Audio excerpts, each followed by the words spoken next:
the former Minnesota governor from, let's see, 1999 to 2003, right? Yeah. He has been a vocal critic of the political system that he used to be a part of.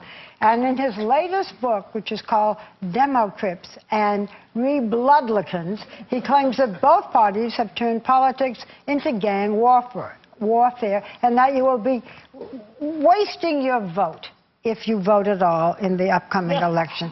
So, yeah, well, they're saying no. Governor, they're saying no. He's disagreeing with that intro. What's wrong with my intro?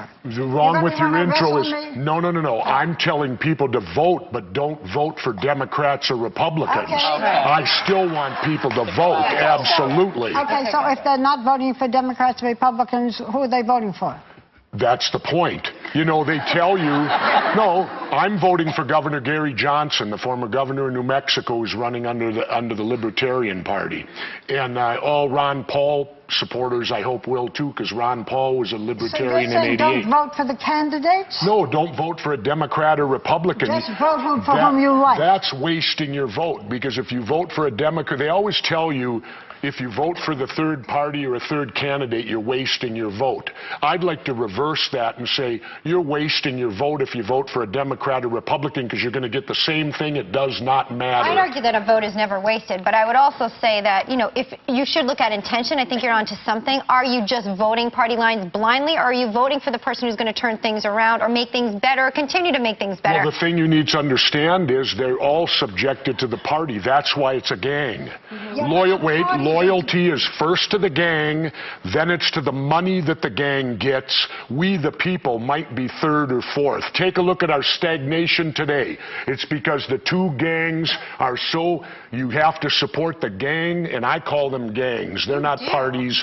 The definition of party is a festive occasion. You're taking kind of an interesting stance, because most people are saying we got to bring it together, we're kumbaya, and you say, look, this is not happening. These are two gangs that are at war with one another, essentially. Well, do you think that's a good system? Why not change that? I'd like to do you know, that. the way money is poured into What I'm doing is elections. changing the system. Let's try to change that. Wait, they tell you in the private sector competition is good, right?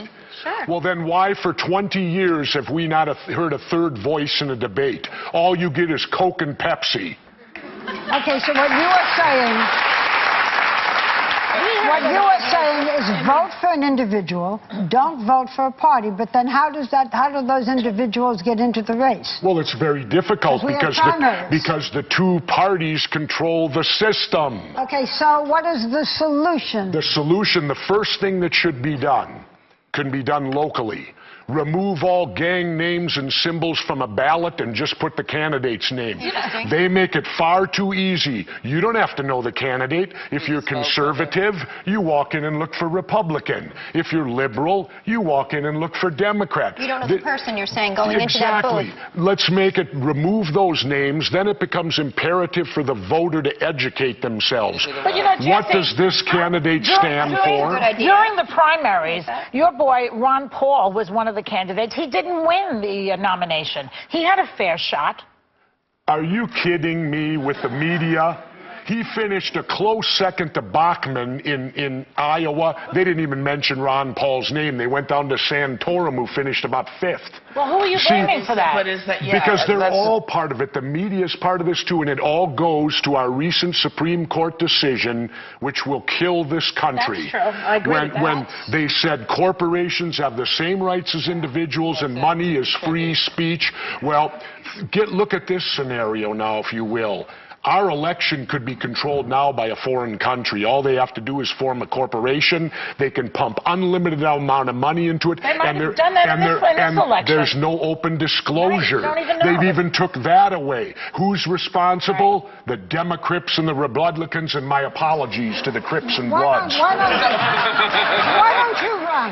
You ran for a governor all those years ago. Why don't you get into this instead of just talking about it? By the way, and I apologize to Prince, I wore Jimi Hendrix today, but I think he'll accept that, you know, being, it's Minnesota Day here, by the way. Why don't I run?